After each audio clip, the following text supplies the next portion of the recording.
On Kodiak Island, the team hunts land and sea for signs of an elusive apex predator lurking off the coast. This is all chewed on. Look at the bites, the grinding. See it?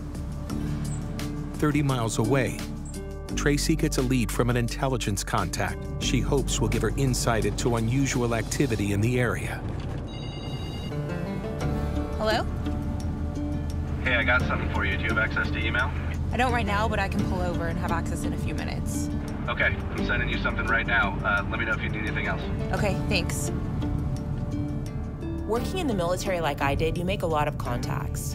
And for me, investigating cryptids is all about collecting information. Being able to utilize a network of people with access other people can't easily get is invaluable. But because of where we have to go, communicating can be a challenge. We are in a very remote location. Obviously, internet's not easy to come by here. So in this car, I got a battery pack. I've got the ability to connect to satellite for internet. I've got my phone. I've got my computer. It's really an office on wheels.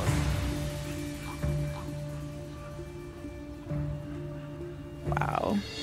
This is a 165-page document that was prepared by the Army Corps of Engineers, and it's basically talking about how 80 years ago, 10 tons of mustard gas, nerve gas was stored right at the facility that I was looking at today and disposed of in the ocean. But here's why this is incredible.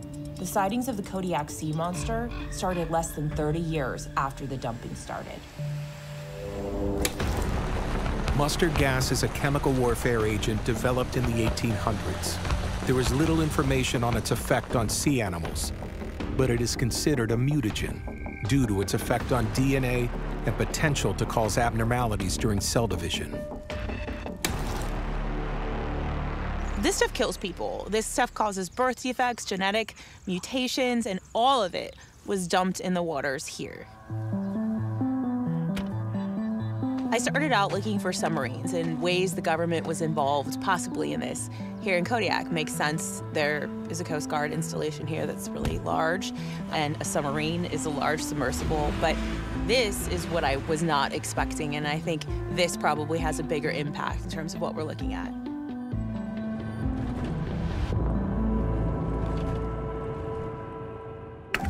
When it comes to deep sea research, we are hamstrung by the technologies of our time.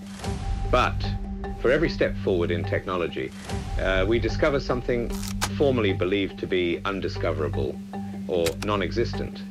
I hope to see the day when our technological means can match the bounds of our imagination. And I believe sometime in the near future, we will have the ability to explore the depths of the ocean, much like man landed on the moon.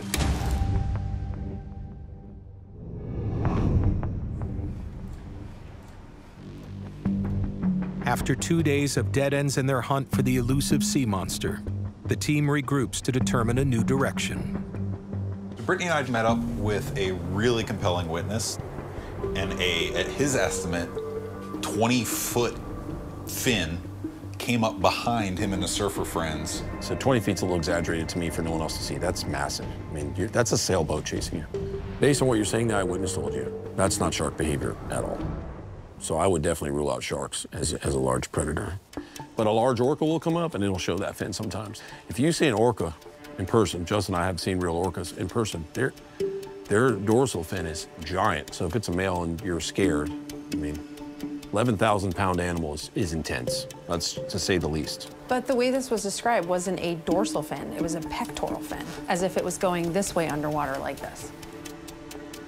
There was recently a new species of orca discovered, and they're pretty aggressive.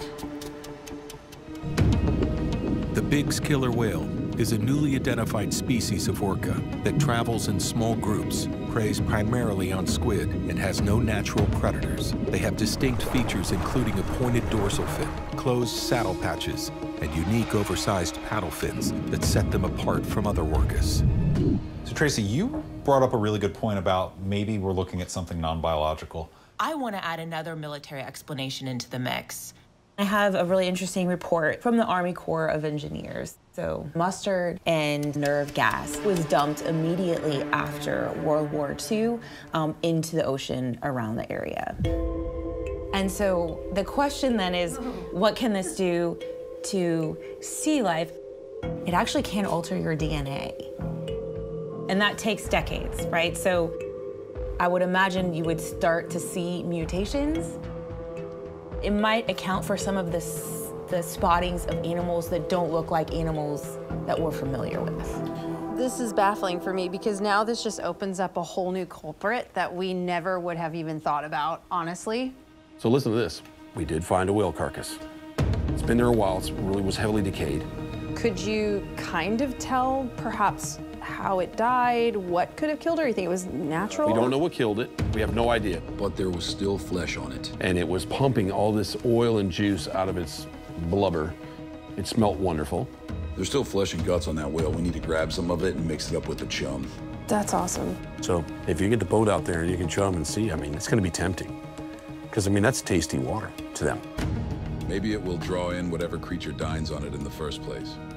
So that just means that we need to get back on the boat and I need to call the captain like right away and get us back out there.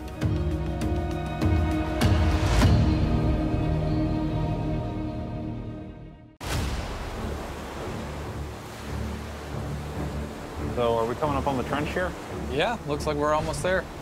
Start prepping the fish and getting them ready. Armed with a new strategy, the team returns to the deep water trench they located in Kodiak Bay. They plan to chum the water and lure the mysterious creature to the surface. Pretty pumped to be back on the water today because we're gonna run a brand new experiment. Earlier today, Troy and Justin took flesh and blood off of the curvier beaked whale that was beached. Bro, that is gross. So here, look at the blood coming out. You want to get a sip? No, I don't want to get a sip. Look at that. Come on, get you some. Oh my God, that's gross. This is the leftover blubber and tissue that, that keeps the whales, around all of their bone structure, kind of keeps them warm in the weather. This is pure blubber right here. We then use that to mix in with some chum. Chum is ground bait and blood that is introduced into water to attract large fish and mammals to the surface. We think by mixing in the curvier beaked whale, a possible prey of the Kodiak sea monster, we might be able to lure it out. Troy and Justin are going with the theory that we're working with a known predator. This bait is going to bring in any predator, known or unknown. I mean, this is exactly how they documented the giant squid. Tales of giant squid with 20-foot tentacles dating back to the 4th century BC were always believed to be the stuff of myths. But in 2012, scientists lured out the mysterious creature and documented it for the first time in its natural habitat. These biologists use artificial luminescence to mimic a panicked Atolla jellyfish. These jellyfish have a defense mechanism where they light up whenever they're attacked. This signals to larger predators that smaller predators are around.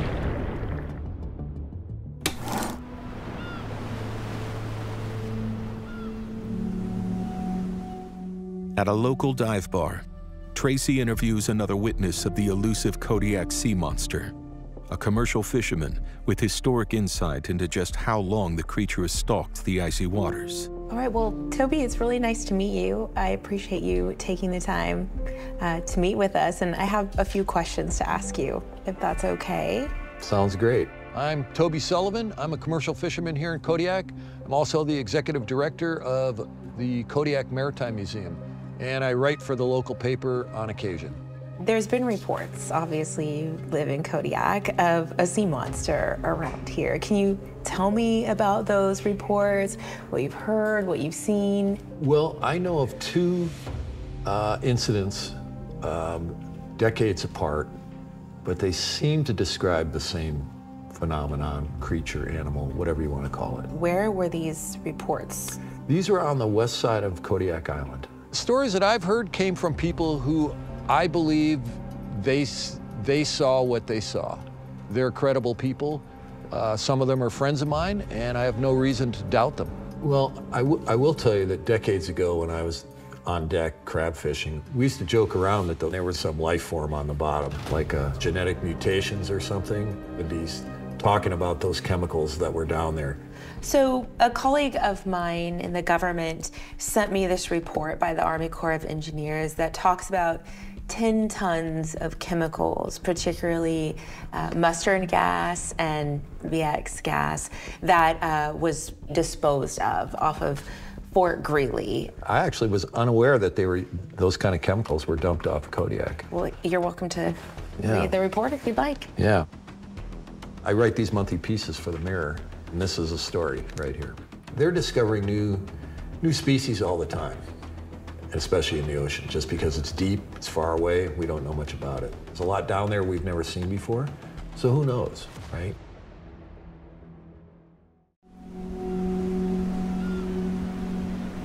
We're there, let's drop the anchor.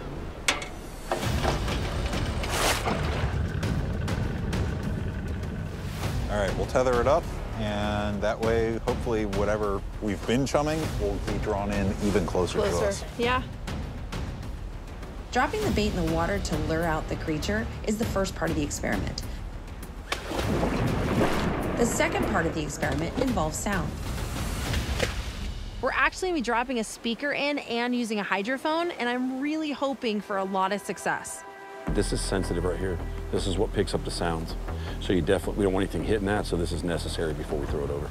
The hydrophone is a super high-tech underwater microphone. It's very sensitive and picks up even the faintest of sounds, like a crab crawling along the ocean floor.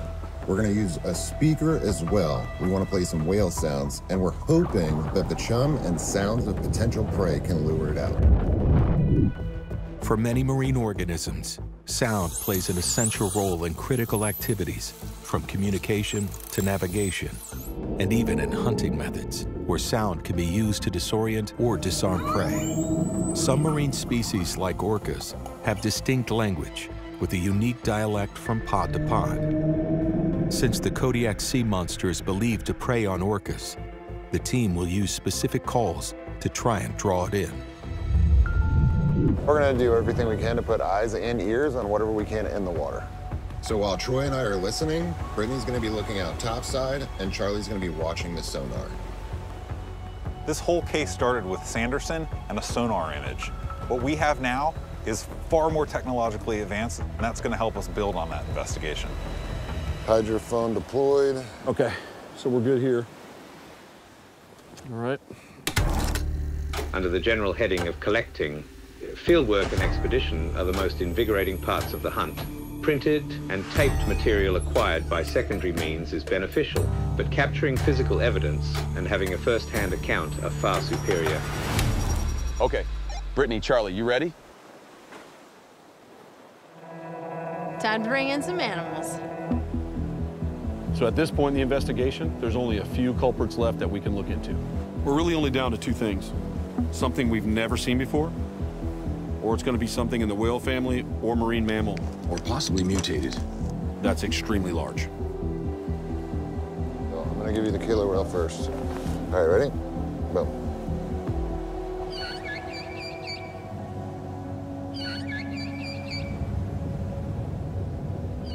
The way it sounds, it's really clear.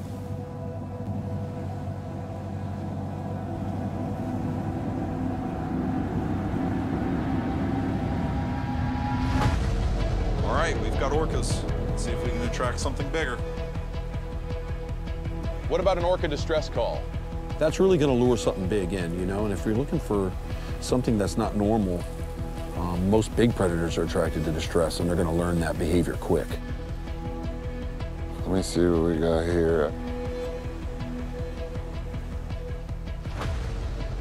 Here's a distress call.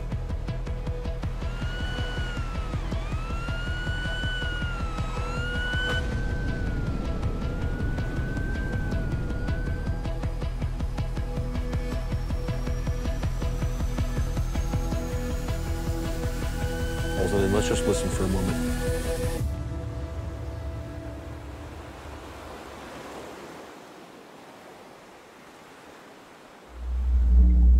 Wait a minute, did you hear that?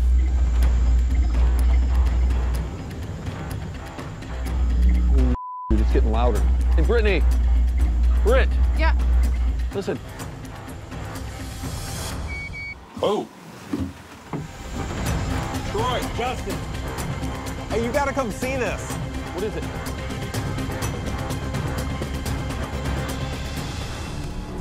Look at this. What is that? I don't know. Were you guys getting any audio? Yeah, we got something that sounded like it was coming from afar and moving in. What sound were you guys playing? Distress call. Blue whale. Look at that. Yeah, blue whale distress. Look at that. We also had some killer whales a little earlier on. I'm gonna go ahead and save this.